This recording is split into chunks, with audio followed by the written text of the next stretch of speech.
What I'm about to share isn't exactly new, but it's a combo that's going to become immensely stronger in Witch Queen, and that is pairing Polaris Lance with bottom tree dawnblade attunement of flame.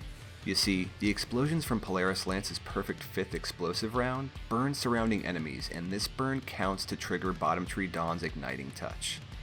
While the weapon currently puts in work now, scout rifles don't currently have a champion mod, so they aren't seeing a lot of usage. But in Witch Queen we'll have anti-barrier scout back, but more importantly is that all exotic primaries, Polaris Lance included, are getting that massive 40% damage increase, and this damage buff includes most secondary effects, of which Bungie gives the example of perk-triggered explosions. So not only will Polaris melt red bars more easily, but the explosion itself will also deal 40% more damage.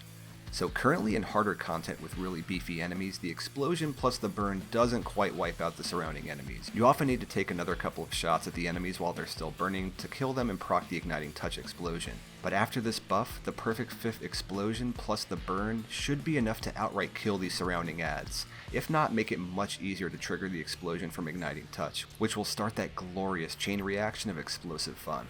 This is going to be an amazing build to run when there's a solar burn, or if you just want to take a break from Void. I think it's safe to say most people will be spending the majority of their time in Witch Queen, at least initially with the new Void 3.0.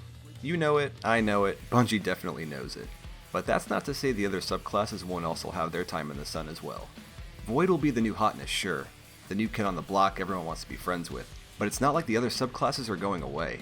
And Void won't always be the best pick for everything, especially with the new acute burn that's being added to nightfalls, which will give us an additional 25% damage for the chosen element. And don't you worry, I may have been focusing on solar builds lately, but I've got a whole mess of ideas for Void builds once Bungie finally spills the beans on the aspects and fragments, which should be in the next couple of TWAPs.